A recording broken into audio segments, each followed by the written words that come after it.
אז מה נשמע בנות וכאן איתן?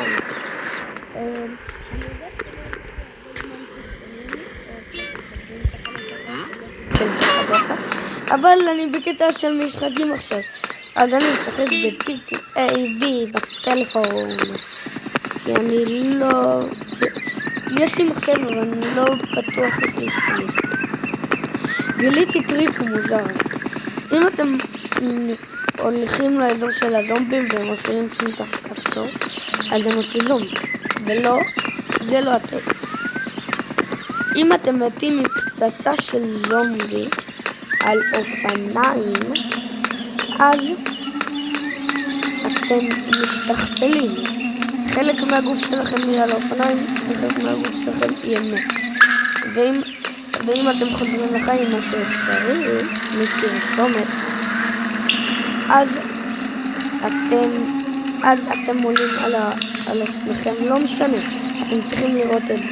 אוקיי, אז אני אתחיל לרוץ, ביי! הזומבים יוצאים מילד, כדי שאני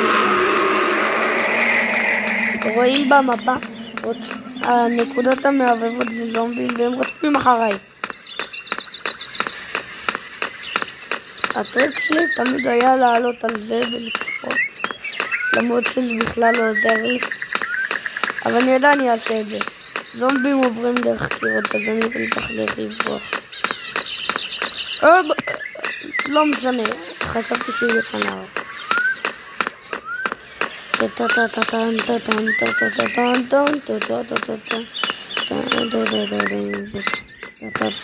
סטופר. קדימה לא יהיה לי מספר זומבי. נותן לי כמה דברים. אני יכול לעשות עוד אחת על מספר זומבי. קדימה. נתנו אוטו.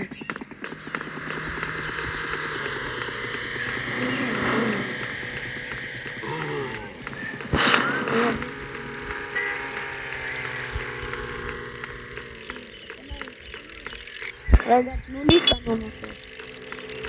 באופניים.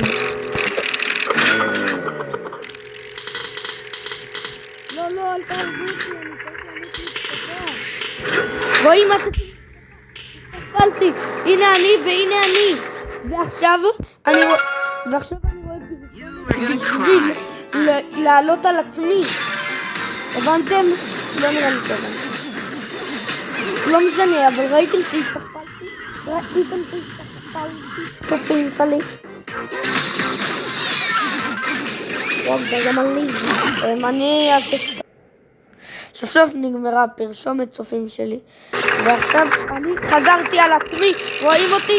אני על האופניים של עצמי. איתן, זוז, יש זומבים. מה קורה? אני לא יודע. אני רוכב על עצמי, אני רוכב על אופניים.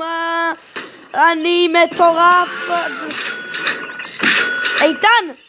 איתן, חכה לי. איך אני חזרתי לכאן? איתן, תנו, איך אני ירדתי מכאן? לא, איתן, תעצור. האמת זה די כיף. אני רוכב על עצמי שאני רוכב על אופניים. עכשיו תסתכלו את הקטע מה יקרה אם אני יצא מהאופניים ויחזור אליהם. זה מה שקורה.